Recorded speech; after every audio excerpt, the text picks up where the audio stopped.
The dust was a living thing in the high desert, a fine red ghost that haunted every breath and settled in the lines of Ilara's hands. It coated the scrubby sage and clung to the weathered boards of the small cabin she and Silas had built with their own sweat and splintered hope. Here, silence was the loudest sound, broken only by the keening of the wind or the distant, mournful cry of a hawk. It was a silence that had grown heavier in recent months, a weight that pressed down on Ilara's shoulders, mirroring the barrenness of the land and the emptiness in her womb after 2 lost pregnancies. The world felt stripped down to its harshest elements, rock, wind, and a sky so vast and empty it threatened to swallow a person whole. She was standing at the cabin's single window, watching the sun bleed its last colors across the horizon, when Silas came in. He didn't speak, not at first. He moved with a heavy, deliberate economy that conserved not just energy, but words. He set his rifle by the door and went to the water basin, the splash and scrub of his hands the only announcement of the day's end. Ilara turned from the window, her gaze falling upon the meager stew simmering over the hearth. It was mostly rabbit and wild onions, thin but hot. It was more than some had. She knew this, clung to this fact as a shield against the encroaching despair. Silas finally spoke, his voice low and raspy from the dust. There was a man. Ilara's heart gave a small, tight knot of fear. A man out here could mean anything, a prospector driven mad by sun and solitude, a drifter with cruel intentions, a soldier lost from his patrol. None of them were good news. Just east of the dry creek bed, he continued, toweling his face. Collapsed. He didn't need to add more detail. Collapsed meant starvation, thirst, the final surrender to the unforgiving land. I gave him water, Silas said, looking at the stew. The unspoken question hung in the air between them. They had so little. A stranger was a liability they could not afford. Yet, she saw the set of his jaw, the unwavering line of his shoulders. It was not a question. It was a statement of what had already been done. Who was he? She asked, her voice barely a whisper. Modoc, Silas replied, and the single word seemed to suck the remaining warmth from the room. The war was over, they said in the distant towns, but the bitterness and fear remained, thick as river mud. The Modoc were ghosts now, a scattered people, their lands taken, their warriors either dead or exiled. To the settlers, they were a spectre of violence, a convenient scapegoat for every lost cow or midnight fear. To shelter one, it was more than dangerous. It was an invitation for the kind of trouble that ended with fire and blood. Silas seemed to read the terror in her eyes. He was just a man, Ilara. Starving, he walked to the hearth and ladled a portion of their stew into a tin bowl. He added a thick slice of their dwindling supply of bread. Without another word, he took his rifle, the bowl, and walked back out into the deepening twilight. Ilara stood frozen, her hands clenched at her sides. She could not argue. She could not reason with the quiet, unshakable certainty that guided her husband. It was the same certainty that had brought them to this desolate place, the belief that a man could carve a life from nothing if his will was strong enough. She listened, her senses strained, for a shout, a struggle, the sharp crack of a rifle. But there was only the wind, whispering secrets to the dust. An hour passed, feeling like a lifetime. When Silas returned, the bowl was empty. He placed it quietly on the table and sat down, his face a mask of exhaustion. "He's gone," he said. Took the food and went north. "We won't see him again." Ilara wanted to believe him. She served what was left of the stew, and they ate in a silence that felt different now, charged with the presence of the unseen guest. That night, she lay awake long after Silas's steady breathing filled the small room, her mind replaying the word, Modoc. It was a stone cast into the still, fragile pool of their existence, and she feared the ripples that would spread in the morning light. She feared the judgment of the land, which was swift and merciless, but she feared the judgment of other men even more. The next morning broke cold and clear, the sky a pale, unforgiving blue. Ilara rose first, as she always did, the chill of the floorboard seeping into the soles of her feet. She moved to the hearth to stir the embers, her movement stiff with a sleepless dread. A faint light was just beginning to touch the highest peaks of the distant mountains when she heard it. Not a sound, precisely, but a shift in the quality of the silence. A stillness that was not empty. Her breath caught in her throat. She moved slowly, cautiously, to the window, peering through the imperfect glass. And then she saw them. 5 figures, standing motionless in the dawn light, perhaps 50 yards from the cabin. They were women. Modoc women. Their faces were impassive, their dark eyes fixed on the cabin. They wore buckskin dresses, worn and dusty from travel, and carried woven baskets and bundles. They stood in a silent, resolute line, their stillness more unnerving than any threat. Ilara's blood ran cold. This was it. The repercussion. The warrior had not come alone, he had brought his kin. For what? Revenge? To demand more? Her mind, frantic and terrified, leaped to the darkest conclusions. Silas had not saved a man, he had summoned a war party to their very door. She backed away from the window, her hand flying to her mouth to stifle a cry. Silas was stirring, awakened by her sudden movement. Ilara? What is it? She couldn't form the words. She only pointed a trembling finger toward the window. He rose from the cot, his movement swift and silent, and took up the rifle he always kept within arm's reach. He peered outside, his body tensing. For a long moment, he said nothing, simply observing. The women did not move. They did not speak. They just stood, waiting, like figures carved from the very rock of the land. They're not armed, Silas said finally, his voice a low rumble. Not for a fight, anyway, what do they want? Ilara whispered, her voice choked with fear. Why are they here? Silas shook his head, his brow furrowed in deep, troubled confusion. I don't know, he lowered the rifle slightly, but kept it in his hands. The sun was climbing higher now, casting long shadows from the silent women, making them appear both spectral and profoundly solid. They were a reality that could not be ignored. A question that demanded an answer. The minutes stretched into an hour. The women remained. They did not approach. They did not retreat. They simply were. The sight was a strange and terrifying tableau against the stark landscape. It felt like a judgment, a silent indictment, but of what, Ilara could not fathom. She thought of the stories she'd heard in the last town they'd passed through, stories of Modoc cunning, of rituals, and beliefs that no white person could comprehend. Were they brides? A payment for the food? The thought was absurd, barbaric, yet her fear-addled mind grasped at any explanation, no matter how outlandish. It was a cultural chasm too wide to cross, and she and Silas were standing on one side, with 5 silent enigmas on the other. The air in the cabin grew thick with unspoken anxieties. Silas was a man of action, and this inaction was a torment. He paced the short length of the room, his gaze repeatedly returning to the window. They can't stay out there, he said, more to himself than to Ilara. The sun will be brutal soon. Ilara wrapped her arms around herself, trying to ward off a chill that had nothing to do with the morning air. What are you going to do? She asked. He stopped his pacing and looked at her, his eyes dark with uncertainty. I'm going out there, Silas. No, she pleaded, grabbing his arm. It's a trick. The warrior, he's hiding, waiting. If he wanted us dead, Ilara, we'd be dead. He had his chance last night. He gently removed her hand from his arm. We can't just leave them. It's not right. His simple, stubborn morality was both his greatest strength and, she feared, their most profound weakness in this land. He opened the cabin door, the creak of the hinges sounding like a scream in the stillness. He did not take the rifle. He left it leaning against the wall inside, a deliberate gesture of trust, or perhaps foolishness.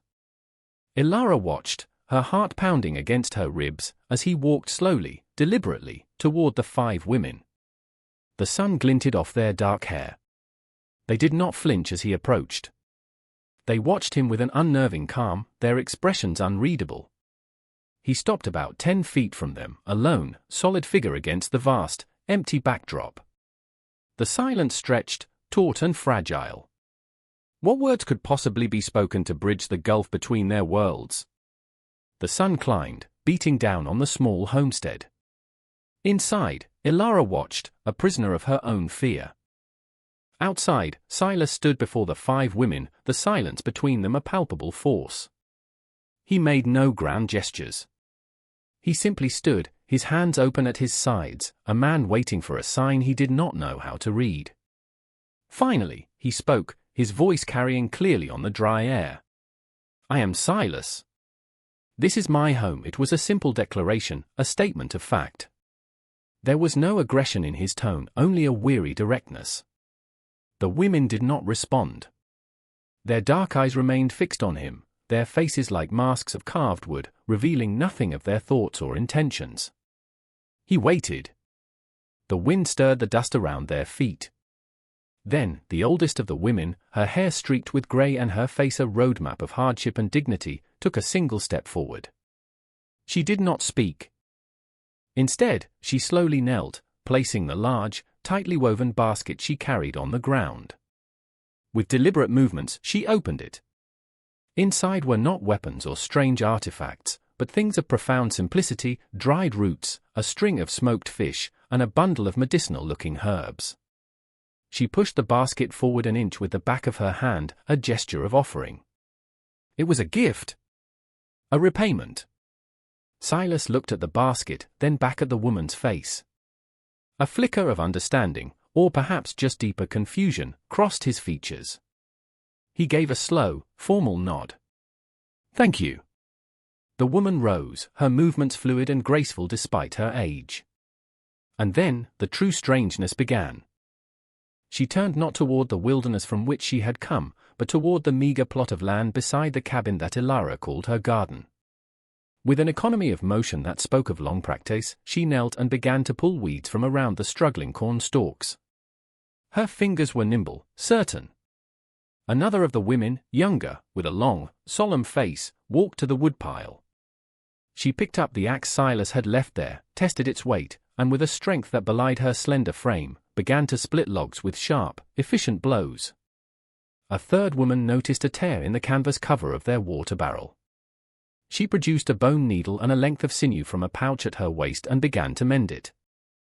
The other 2, the youngest, seemingly twins with identical braids, began to gather loose stones, arranging them into a neat pile as if preparing to build a wall or a windbreak.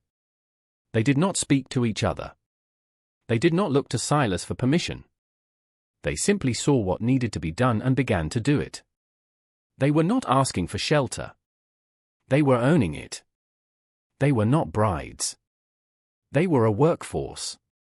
A silent, profoundly capable, and utterly bewildering reinforcement that had appeared out of the desert dawn. Silas stood, stunned into immobility, watching as his homestead was quietly, efficiently, and without a single word of consultation, being improved. He eventually turned and walked back to the cabin, his face a mixture of awe and profound bewilderment. He closed the door behind him and leaned against it, looking at Ilara. "Well," he said, and for the first time in a long time, a faint, wry smile touched his lips. "It seems we have help." Ilara's fear had not vanished, but it had begun to transform into a deep, unsettling confusion. She watched the women from the window.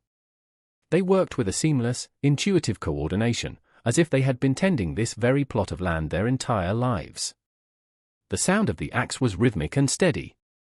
The pile of stones grew. The weeds vanished from her garden. There was no wasted motion, no hesitation. They moved with a purpose that felt ancient and unshakable.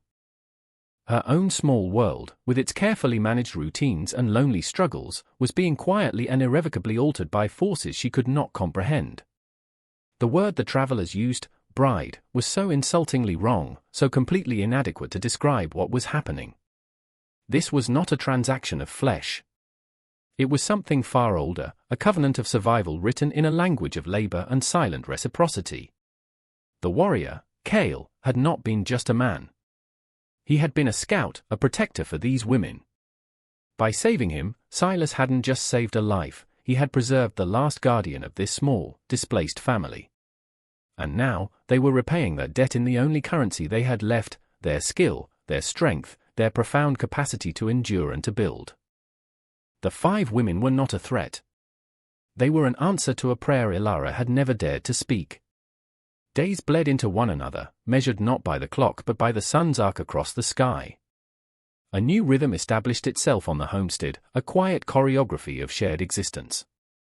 The Modoc women, whom Ilara began to think of by their features, the elder one, the axe woman, the mender, the twin stones, rose before the dawn, their movements soft as moths in the half-light. They spoke to each other in low, melodic tones, a language that sounded like running water, but fell silent whenever Ilara or Silas were near.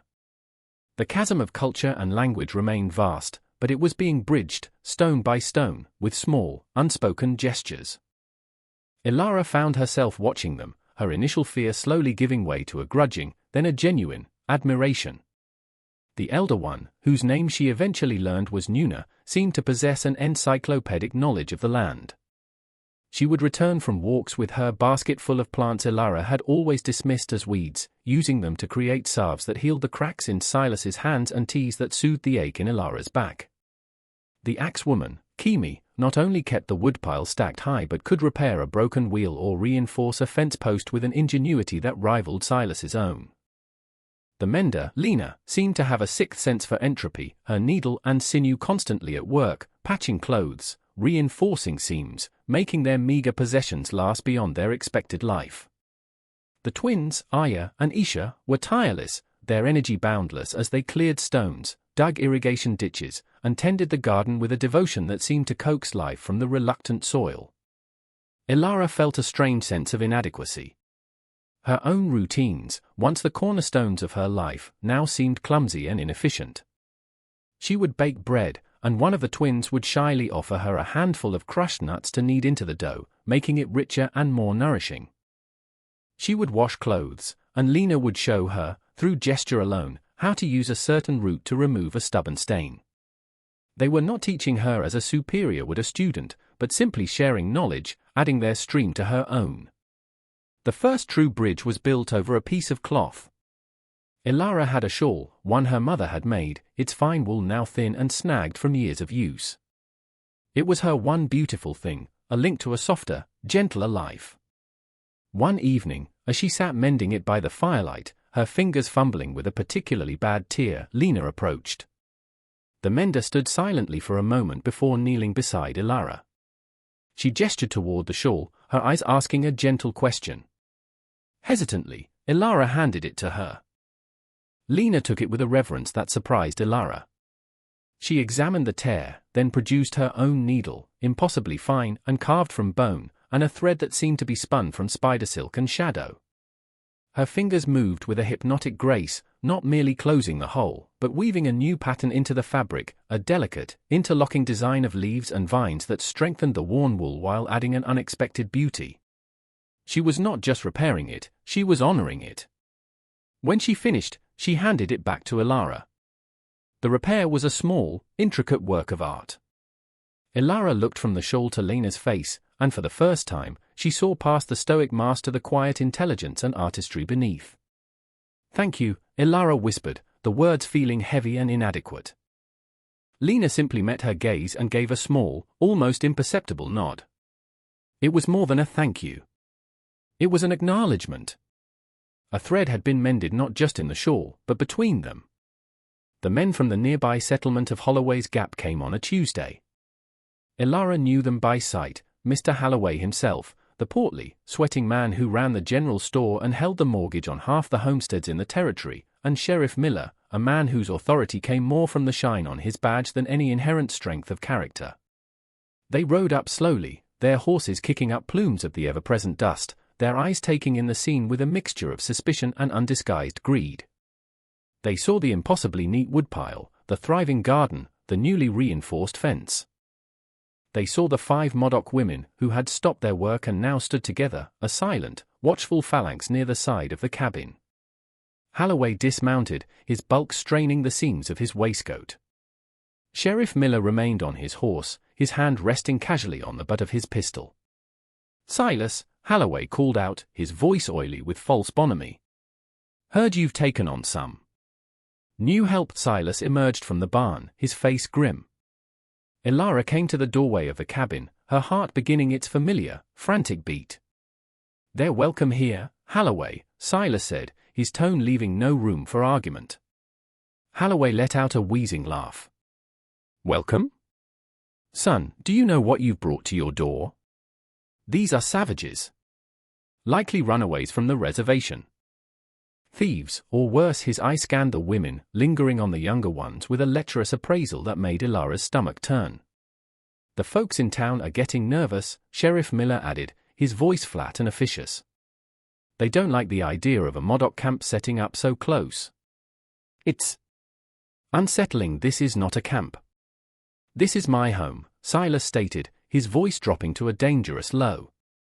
"And these women are under my protection." Holloway's facade of friendliness vanished, replaced by a sneer. "Your protection? Don't be a fool, Silas. This land is hard enough without inviting trouble. You've got a wife to think of." He gestured toward Ilara, as if she were a piece of property he was reminding Silas to guard. "What good is a field of corn if you wake up with your throat cut? Or if your wife—" He left the insinuation hanging in the air, vile and poisonous. A cold fury, sharp and unfamiliar, sliced through Ilara's fear. For months, she had felt fragile, breakable, a victim of the land and her own body's betrayals. But seeing Holloway's smug, cruel face, seeing the casual disdain in the sheriff's eyes, and seeing the 5 women standing proud and silent, facing down this ugliness with a dignity these men could never possess, something inside her shifted. Some brittle piece of her broke, and in its place, something hard and strong began to form. The silence that followed Holloway's threat was thick with menace. Ilara felt Silas's rage coiling beside her, a dangerous, contained force. She knew he was a breath away from violence, a step away from an act that would bring the whole weight of the law, unjust as it was, down upon them. It was then that she moved. Stepping out from the doorway, past Silas, she placed herself between her husband and the 2 men. It was not a grand gesture, but it was a deliberate one. She faced Holloway, her chin lifted, her gaze steady. She didn't speak. She didn't need to. Her presence was a statement: you will not harm these people. You will not threaten this home. You will have to go through me. Holloway looked at her, his piggy eyes blinking in surprise. He had expected a frightened, cowering woman, not this sudden, silent defiance. He had dismissed her, and in doing so, he had miscalculated. Sheriff Miller shifted uncomfortably in his saddle. This was no longer a simple matter of intimidating a lone homesteader. The dynamic had changed. Ilara's eyes flickered for a moment to the Modoc women. Nuna, the elder, met her gaze. In that fleeting look, a universe of understanding passed between them. It was a recognition of shared womanhood, of shared resilience in a world built by and for aggressive, posturing men. It was the acknowledgement of an alliance forged not in blood or law, but in the quiet soil of mutual respect. "There is no trouble here, Sheriff," Ilara said, her voice clear and steady, devoid of the tremor she had expected to feel. "These women are our guests. They are workers. They are harmless." Holloway scoffed. "Harmless? They're Modoc. Their very blood is trouble." Before Silas could erupt, Ilara spoke again, her words sharp and precise as Lena's bone needle. "And what is your blood, Mr. Holloway? The blood of a man who charges double for flour when he knows a family is starving? The blood of a man who would see good people cast out into the desert for his own peace of mind?" A dull flush crept up Holloway's thick neck. The sheriff's hand moved away from his pistol. Publicly calling out Holloway's avarice was a more effective weapon than any rifle. It hit him where he was most vulnerable, his thin veneer of respectability. "Now, see here, Mrs. Carter," the sheriff began, his tone attempting to be placating. "There's no need for accusations. We're just concerned citizens." "Then be concerned with your own affairs," Silas cut in, his voice like grinding stone. He stepped up beside Ilara, their shoulders almost touching. They were a united front. "And leave mine to me. Now get off my land." The command was absolute. Holloway, sputtering and red-faced, looked to the sheriff for support, but Miller seemed to have lost his appetite for the confrontation. He saw not just Silas, but Silas and his wife. And beyond them, 5 silent women who watched with an unnerving stillness. It was too complicated, Too messy. He gave a curt nod. We'll be going. But you mark my words, Carter. You're making a mistake. They mounted their horses and rode away, leaving a cloud of angry dust in their wake. As they disappeared over the rise, the tension finally broke. Silas let out a long, slow breath. He turned to Elara, his eyes searching her face with a look of astonishment and deep pride. Elara, he said, his voice thick with emotion. She simply nodded, her own heart still hammering. But it was a different kind of beat now. Not the fluttering of a frightened bird, but the strong, steady rhythm of a heart that had found its resolve. She had found her voice, not in a shout, but in a quiet, unyielding stand. The homestead was hers as much as it was Silas's, and she would fight for it, and for all who sheltered within it. The confrontation with Holloway was a catalyst. It burned away the last vestiges of Ilara's fear and crystallized the unspoken bond between her and the Modoc women. The homestead was no longer two separate worlds coexisting in a fragile truce, it was becoming a single, cohesive entity. The silence that had once been a barrier of suspicion now became one of comfortable companionship, punctuated by shared tasks and quiet understanding. One evening, as a cool wind swept down from the mountains, bringing with it the scent of pine and the promise of rain, a breakthrough occurred. Elara sat with Nuna by the fire, mending a burlap sack. The other women were nearby, cleaning tools or preparing herbs for drying. The atmosphere was peaceful, domestic. On a sudden impulse, driven by a deep need to understand, Elara picked up a charred stick from the edge of the fire pit. In the smooth, packed earth, she drew a simple shape, a stick figure of a man, offering a bowl to another, much thinner, kneeling figure. She looked at Nuna, her expression a question. Nuna watched the drawing, her dark eyes reflecting the firelight. For a long moment, she was still. Then, she took the stick from Elara's hand. Her own lines in the dirt were more fluid, more certain. She drew the kneeling man again, but then she drew 5 smaller figures behind him, huddled together. She drew a circle around them, a protective barrier.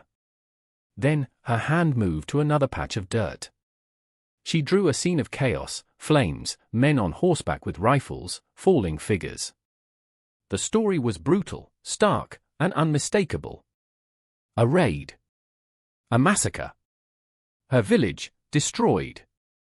With the stick, she pointed to the 5 small figures she had drawn, and then gestured to herself, to Kimi, Lena, and the twins. She tapped each one, then drew a cross beside them, a simple symbol of loss. Husbands, fathers, brothers. Gone. Finally, she returned to the first drawing. She pointed to the kneeling man, the one Silas had fed. She tapped him, then said a word, her voice soft but clear. Kale, it was the first name Elara had learned.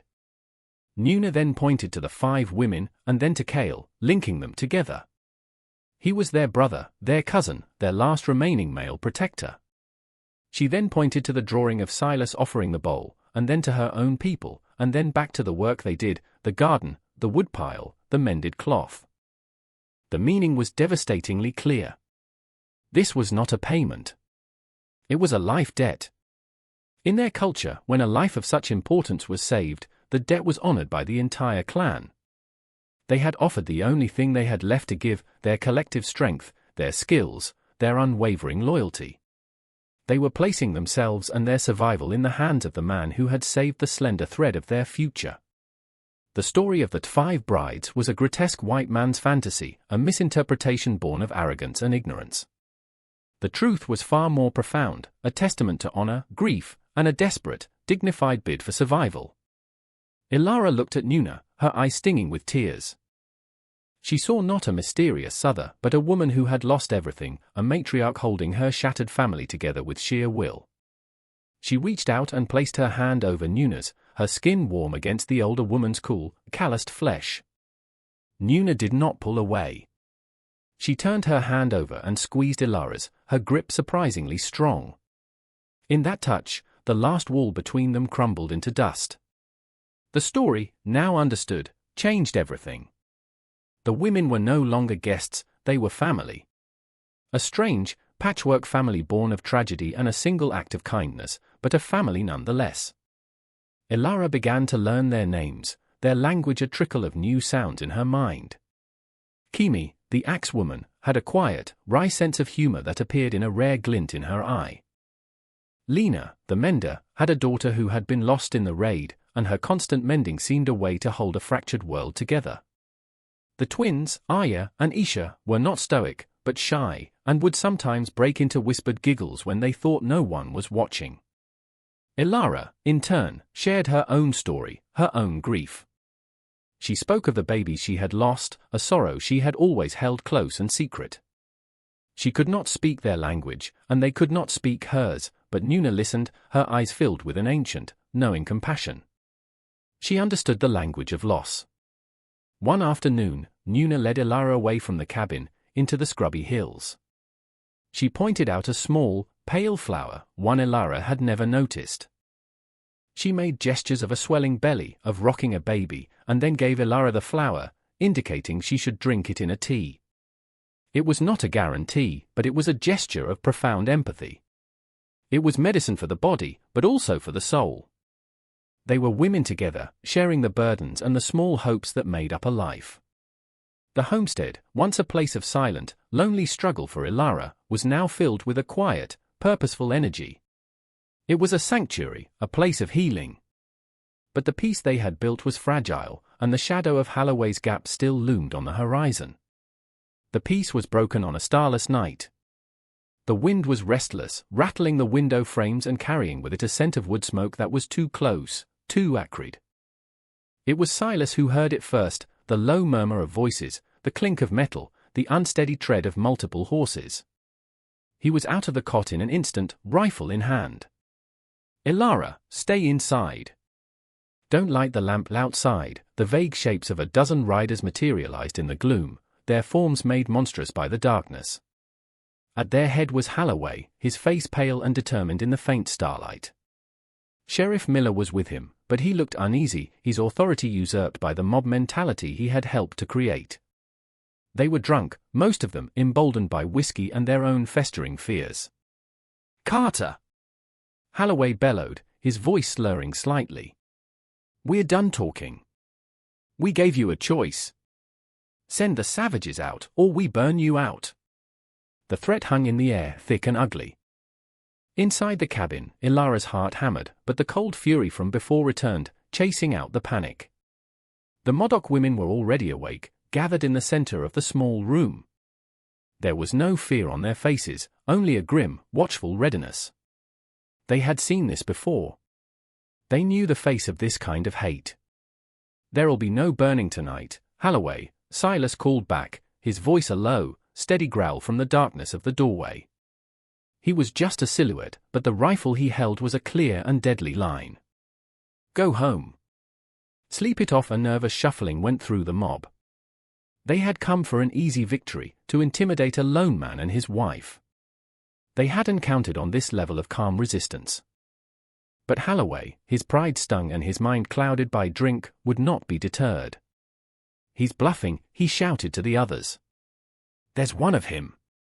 We'll drag them out." He spurred his horse forward a few steps. The snap of Silas's rifle cocking was unnaturally loud in the tense silence. "Take one more step," Silas warned, "and you'll see how much I'm bluffing." The standoff was absolute, a fragile moment balanced on a razor's edge. Ilara knew that if Silas fired, it would be a massacre. Even if he won the fight, they would lose the war. The law, the town, the whole territory would turn against them. They would be driven out or hanged. There had to be another way. And it was Nuna who showed it. The elder woman moved to the hearth, her step silent. She took a burning brand from the embers and walked to the cabin door, standing just behind Silas in the shadows. The other 4 women followed her lead, each taking up a piece of burning wood. They were 5 points of moving light in the darkness. Then, Nuna did something unexpected. She began to chant. It was not a war cry. It was a low, guttural, and profoundly mournful sound, a song of grief and remembrance. It spoke of loss, of fire, of spirits wronged. The other women joined in, their voices weaving a complex, haunting harmony that seemed to rise from the very earth. It was the sound of a people who had endured the unendurable, a sound filled with a sorrow so deep it was terrifying. The drunken bravado of the mob began to wither in the face of this unearthly music. The flames they had intended to use as a weapon were now mirrored in the hands of the women, not as a threat, but as a vigil. The firelight illuminated their faces, showing not savagery, but an indomitable, sorrowful strength. This was not the fight the men had come for. They had come to destroy monsters, but they found themselves facing ghosts, their ears filled with a lament that seemed to accuse them of crimes far older than sheltering fugitives. Horses shied, their riders glancing at each other, their drunken courage evaporating like dew in the sun. This was bad medicine, their superstitious minds whispered. This was a power they did not understand and did not want to confront. The momentum was broken. The siege was failing, not to a bullet, but to a song. The ghostly chant rose and fell on the wind, a sound that seemed to make the very stars tremble. The men in Holloway's posse shifted, their purpose dissolving. This was not the simple intimidation they had signed up for. This was something ancient and unsettling. The firelight in the women's hands cast long, dancing shadows, making them appear larger than life, priestesses of some sorrowful, powerful rite. Just as the mob's resolve seemed about to crumble completely, a new figure emerged from the darkness to the north. A lone rider, moving not with the clumsy aggression of the townsman, but with a swift, silent grace. He was tall in the saddle, and as he drew closer, the faint light caught the stark planes of his face. It was Cale. He must have been camped nearby, a silent guardian watching over his kin, drawn by the commotion.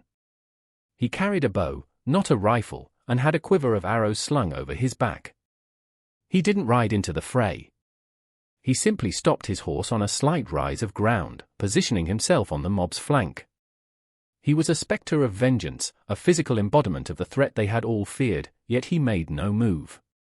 He just watched, his presence a deadly counterpoint to the women's mournful song. The combination was devastating. In front of them, a defiant homesteader with a rifle and 5 women wielding fire and a haunting song of sorrow.